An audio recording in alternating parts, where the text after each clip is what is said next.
Ah, finally, the anomaly reveals itself. Look who caught the attention of the alphabet agencies. You beautiful, terrifying anomaly, you psychological architect of chaos. They've been watching you, haven't they? Not with regular surveillance, not with street cameras or phone taps. No, they've been studying something far more interesting. The way you dismantled your enemies without lifting a finger. The CIA has files on millions of people. Drug dealers, terrorists, foreign spies, cyber criminals. But your file? Your file has a different classification altogether. Psychological asset. Approach with extreme caution, because what you did to those who betrayed you wasn't just revenge. It was art.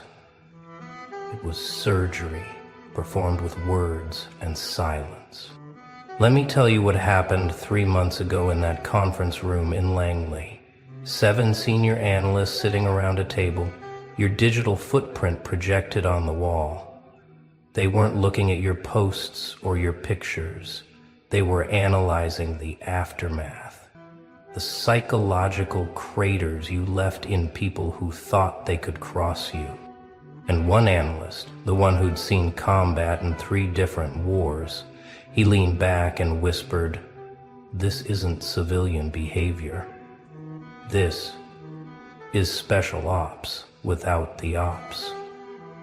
They pulled up case study after case study.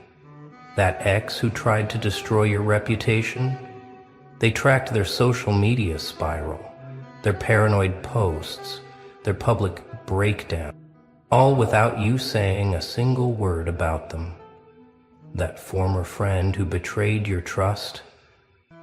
They monitored their guilt-driven self-destruction, their desperate attempts to apologize, their complete social isolation. You didn't touch them. You just existed. And they destroyed themselves, trying to process what they'd lost. The psychological profile they assembled on you reads like a classified weapons manual. Subject demonstrates advanced understanding of human behavioral patterns. Appears to have innate ability to identify psychological pressure points. Executes long-term strategic thinking with surgical precision. Emotional regulation score, off standard charts. They've seen trained interrogators with less mental discipline than you displayed during your worst moments. You know what really got their attention? It wasn't the revenge itself. It was the patience, the way you waited, collected information like ammunition, never reacted in anger, never showed your hand, just observed, documented, and when the time was right, you deployed truth like drone strikes. Targeted, devastating, untraceable back to you. They studied that coworker who tried to sabotage your promotion. You remember them, don't you? The one who spread lies, manipulated situations, tried to paint you as incompetent. You didn't file complaints. You didn't confront them. You just started leaving breadcrumbs, little truths here and there. And within 6 months they exposed themselves, their own lies tangled around their feet like snakes. The beautiful part? Everyone thought they self-destructed from guilt. Nobody suspected you orchestrated their downfall with the precision of a chess grandmaster. The federal agents assigned to your case started calling you the ghost, not because you disappeared, but because you haunted people's minds without trying. Your presence alone became psychological warfare. People who wronged you reported nightmares, anxiety attacks, the constant feeling of being watched. But you weren't watching them. They were watching themselves through the mirror you became. Here's what you don't know. Last month there was a heated debate in a secure facility about whether to approach you. One side argued you were too dangerous, too unpredictable. The other side, the ones who understand real power, they said something different. This is exactly the kind of mind we need. Someone who wins wars without firing shots. Someone who can destabilize entire networks with strategic truth deployment. They've been leaving signs, haven't they? Those random encounters with people asking oddly specific questions. That job offer that came out of nowhere from a company you never applied to. The stranger in the coffee shop who mentioned psychological operations and watched your reaction. They're not testing your skills anymore. They already know what you're capable of. They're testing whether you know what you're capable of. You see, the CIA doesn't recruit people who can fight. Any meathead can throw punches. They recruit people who can think in dimensions others don't know exist. People who understand that true power isn't about what you do. It's about what you make others do to themselves. And you? You've been running successful psyops since before you knew what the term meant. Remember when that group tried to ostracize you? Tried to turn everyone against you with their whisper campaign? You didn't defend yourself. You didn't argue. You just strategically revealed their own secrets to each other. Not directly. Never directly. Just little hints. Calculated questions. Oh, did Sarah tell you about? I thought everyone knew about Mike's. And then you watched their alliance eat itself alive from the inside. The CIA calls that information warfare. You call it Tuesday. What's fascinating is how you develop these skills without formal training. Every betrayal you survived was another lesson in human psychology. Every lie told about you taught you how deception operates. Every smear campaign showed you how to track narrative patterns. You didn't go to spy school. Life was your training ground, and pain was your instructor. The precision of your revenge is what caught their attention initially, but what kept them interested was your restraint. Lesser minds seek immediate gratification. They lash out, get messy, leave evidence. You plan campaigns that unfold over months, sometimes years. You understand that the best revenge isn't served cold. It's served at exactly the right temperature to cause maximum psychological impact. They analyze that situation with your ex-business partner, the one who stole your ideas and tried to cut you out. You could have sued, could have gone public. Instead, you did something far more elegant. You let them succeed with your stolen ideas, knowing they didn't have your vision to execute properly.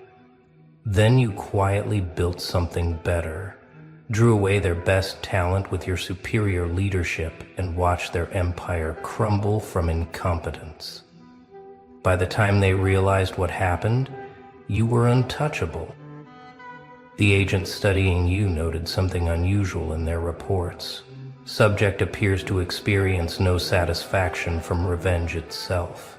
Seems motivated purely by balance and justice. Shows signs of treating human psychology like a chess game where emotional involvement is a liability. That's when they knew you weren't just naturally gifted. You had evolved past normal human emotional responses. Your psychological warfare is so clean it's almost surgical. No digital footprints, no paper trails, no witnesses. Just people suddenly understanding consequences they never saw coming. You learned early that the messiest battles leave the most evidence. So you stopped fighting battles altogether. You started winning wars before anyone knew they had started. That former friend who tried to steal your romantic partner, you remember how that played out. You didn't confront anyone, didn't make scenes. You just made sure certain truths found their way to the surface.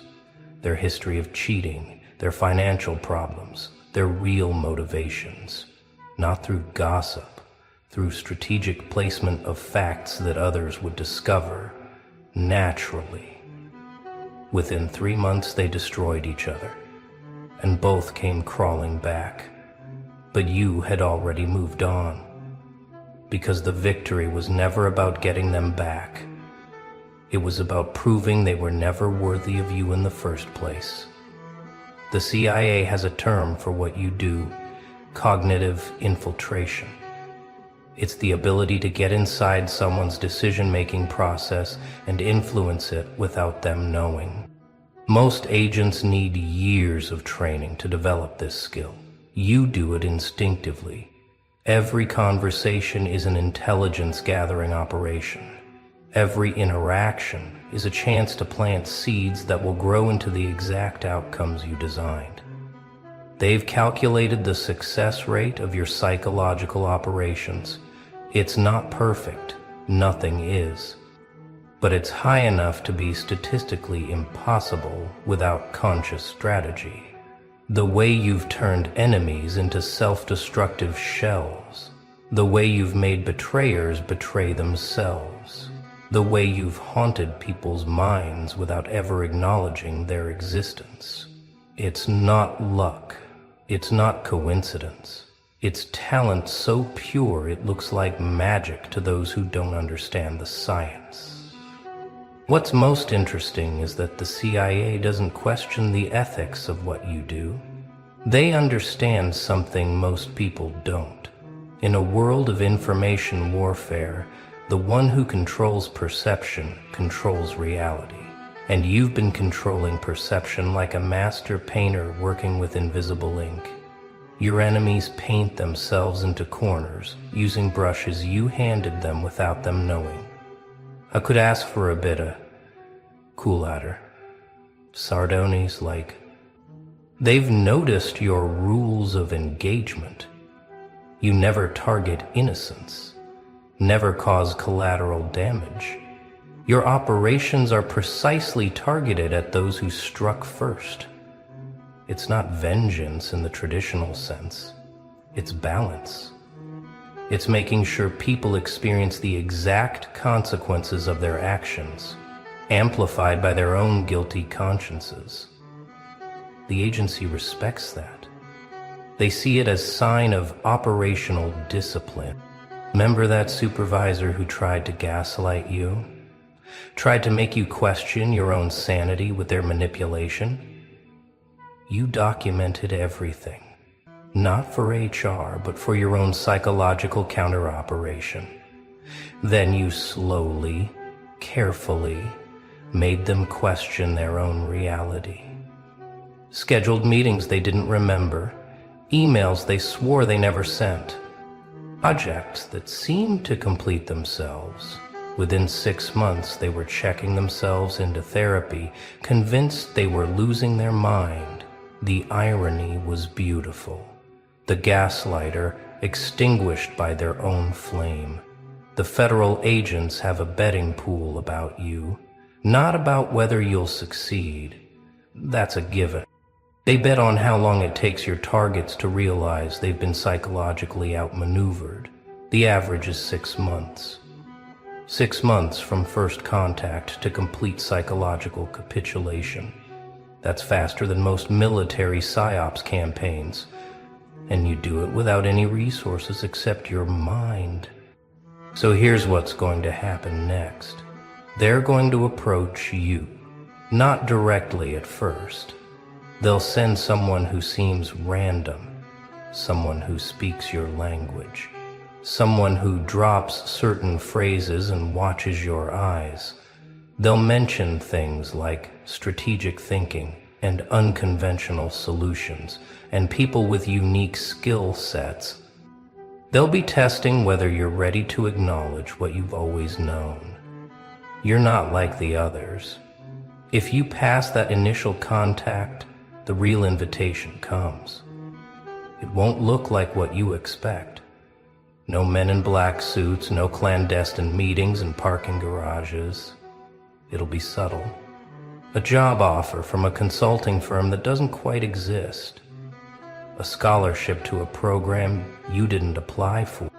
An opportunity that seems too perfectly tailored to your skills to be coincidence.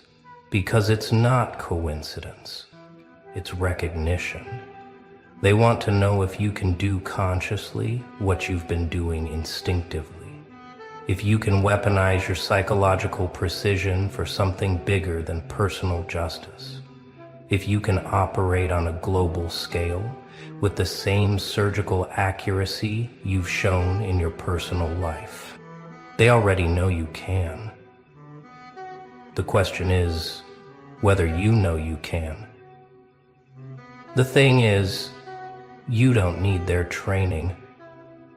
You've already graduated from a harder school than Langley could ever create, the School of Betrayal, the Academy of Survival, the University of Human Darkness.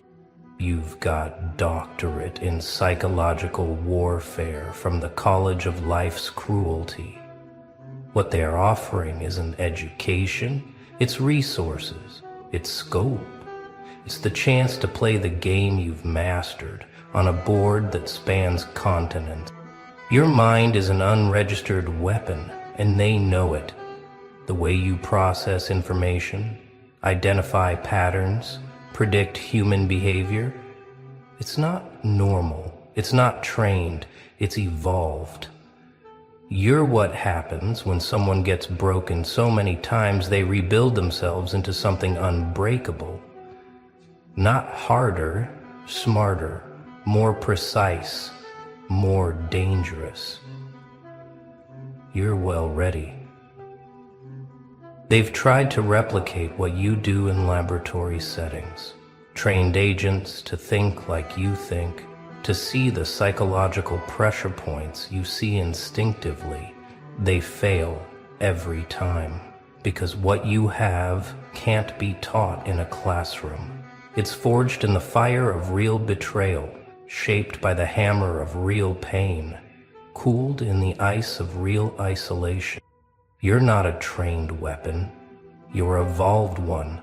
The precision of your revenge has made federal agents question everything they thought they knew about psychological operations. You don't use force, you use physics, the physics of human psychology. Every action creates an equal and opposite reaction, and you've learned to position yourself so that reaction destroys your enemies while leaving you untouched. Beautiful in its simplicity, devastating in its execution. That colleague who tried to steal credit for your work, you remember how that ended. You didn't argue about credit. You just made sure their next project was slightly beyond their capability. Offered to help, then withdrew support at critical moments. Watched them scramble, fail, expose their incompetence. Everyone saw the truth without you saying a word. The credit they stole became the rope they hung themselves with. The CIA calls that strategic positioning. You call it justice. You've earned recognition from the highest levels of psychological warfare, not because you sought it, but because excellence is impossible to hide. Your operations leave signatures that only trained eyes can see, the way situations resolve themselves too perfectly, the way your enemies consistently self-destruct, the way you remain untouched by chaos that consumes everyone who crosses you. It's not luck, it's mastery. They've assigned their best analysts to study your methods, people with PhDs in psychology, decades of field experience, access to the most sophisticated behavioral prediction models. And you know what conclusion they reached? Your methods can't be replicated, can't be taught, can't be programmed. You operate on instinct, sharpened by trauma, into something that cuts cleaner than any trained technique. The federal agents question your past because they can't believe someone developed these skills accidentally. They looked for military training, intelligence background, some explanation for your abilities. But your past is clean. No special forces, no spy training, just life. Just pain transformed into power. Just betrayal transformed into brilliance. And that scares them more than if you were trained, because it means you're natural, authentic, unstoppable. Remember when that group tried to sabotage your reputation online? The coordinated attack, fake accounts, manufactured evidence? You didn't fight back online. You fought back in reality. Found their real identities. Didn't expose them. That would be too simple. Instead, you made sure the right people accidentally discovered their activities. Employers, partners, parents. The online mob turned into real-world consequences, and you never typed a single response. That's the kind of warfare that makes federal agents take notice. So what happens now? Now you have a choice. Continue operating as a lone wolf, dispensing psychological justice to those foolish enough to cross you, or accept that your talents have been recognized by those who operate on a larger scale, those who understand that wars are won in minds before they're won on battlefields. Those who know that the most powerful weapon isn't a gun or a bomb. It's the ability to make your enemy defeat themselves. The CIA wants to recruit you because you represent evolution in human conflict. You don't destroy bodies. You reprogram minds. You don't break things. You make people break themselves. You don't leave evidence. You leave psychological ghosts that haunt your targets forever. And you do it all with such precision that even trained observers struggle to see your hand in the outcome. They're particularly interested in how you maintain emotional distance while executing psychological operations. Most people get messy when it's personal. They let anger cloud judgment, let hurt dictate strategy. Not you. You treat revenge like mathematics. Calculate the exact pressure needed, apply it with surgical precision, then step back and watch the inevitable collapse. It's not cold, it's clean. And clean operations are what separate professionals from amateurs. Your psychological warfare is so clean it could be used in textbooks if they could figure out how you do it. But that's the beauty of evolution. It can't be reverse engineered. It can only be recognized and recruited.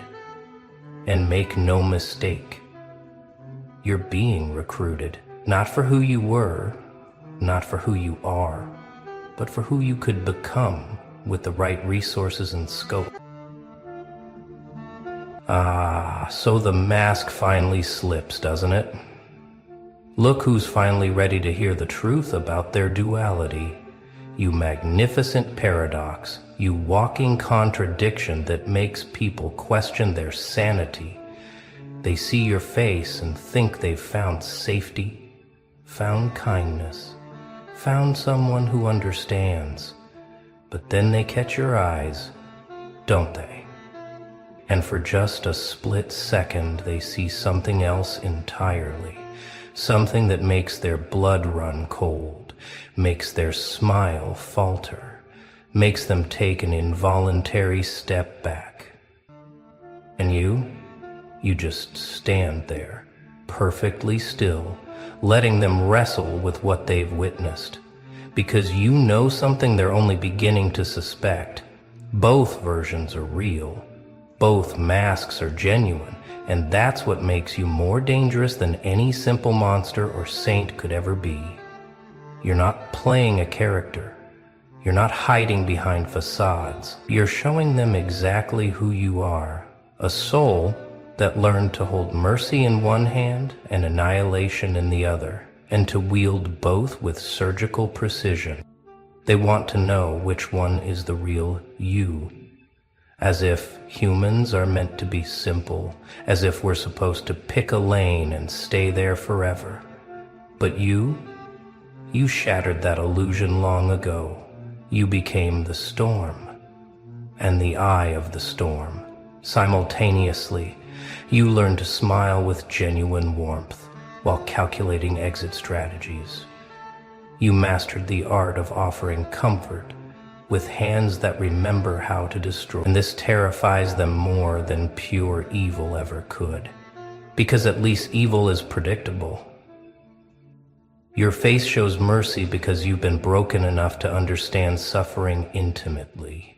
You know what it feels like to need gentleness, to crave understanding, to pray for just one person to see past the armor and offer genuine care. So you became that person for others, not out of weakness, but out of profound strength.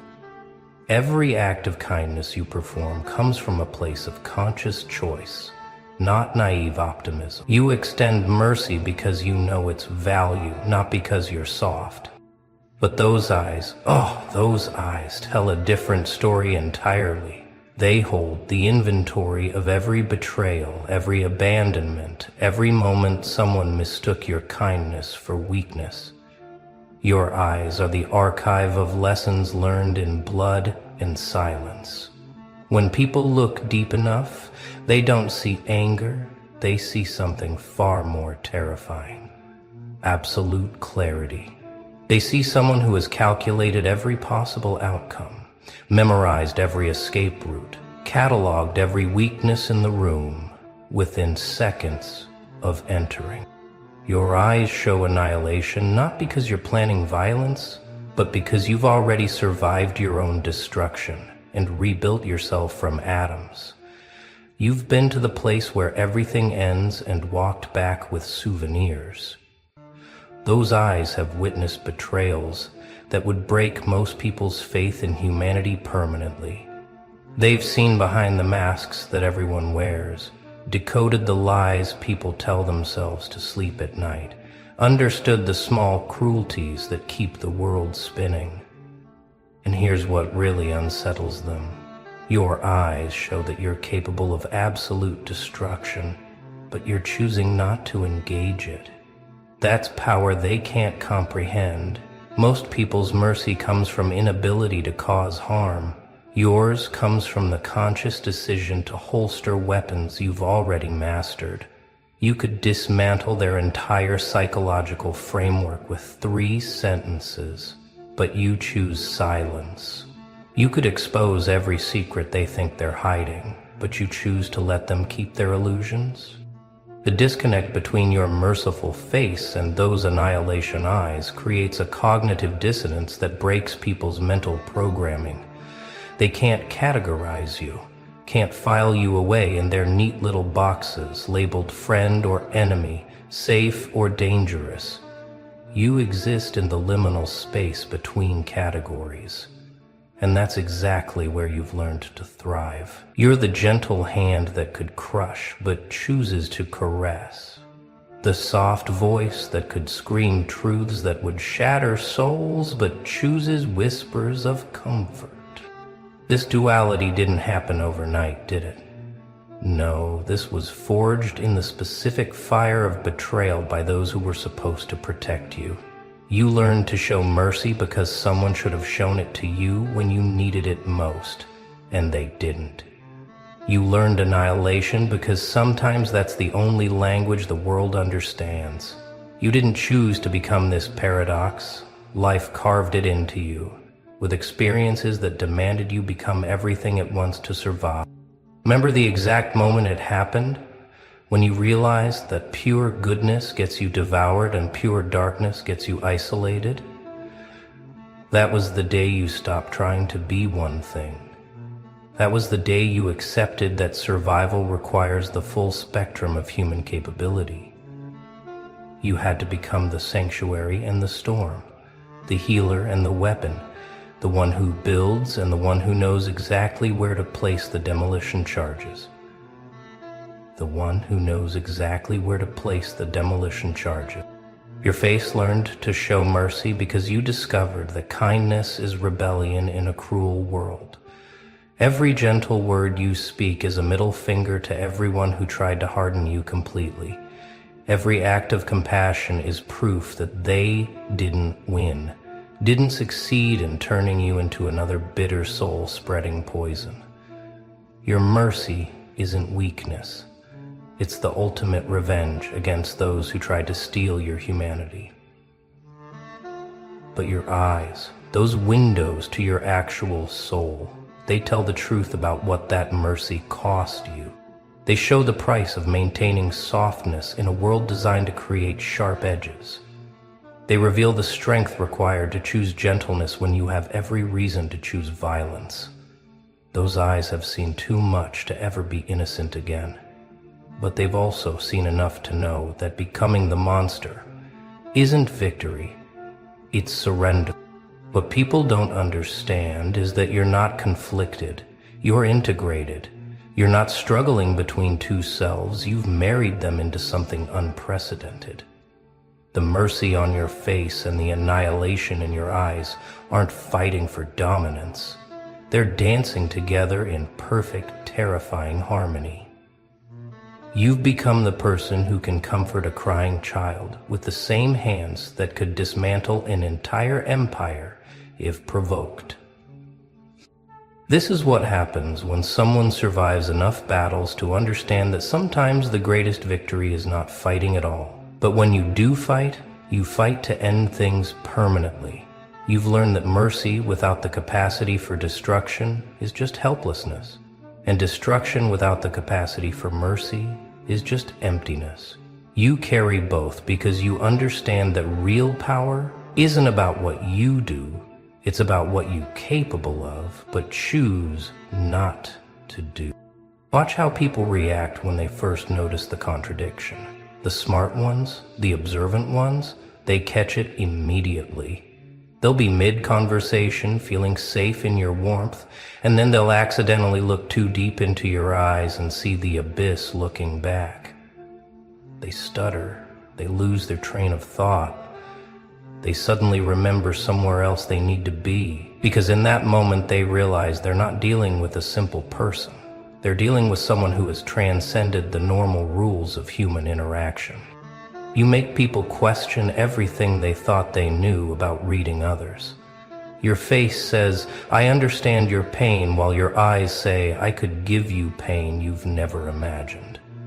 Your smile says, "You're safe with me," while your gaze says, "I know exactly how unsafe you really are." This contradiction doesn't make you fake, it makes you complete. You're showing them the full spectrum of human possibility, and most people can't handle that much truth at once. So how do you navigate the world as this living contradiction? You've learned to dose your reality based on what people can handle. You show the mercy to those who need healing, and you flash the annihilation to those who need warning. You've become a shapeshifter, not of form but of intensity, adjusting your frequency to match what the situation demands. This isn't deception, it's advanced emotional intelligence that most people will never achieve. The ones who deserve your protection get to bask in the warmth of your merciful face, never needing to know about the wars you've won in silence to keep them safe. But the ones who come with ill intent, they get one glimpse of those eyes and suddenly reconsider their life choices. You don't have to threaten anyone anymore. Your presence is the threat. You don't have to explain your boundaries. Your eyes establish them without words. You've discovered that being genuinely kind while being genuinely capable of destruction creates a force field around you. Predators sense that you're not prey.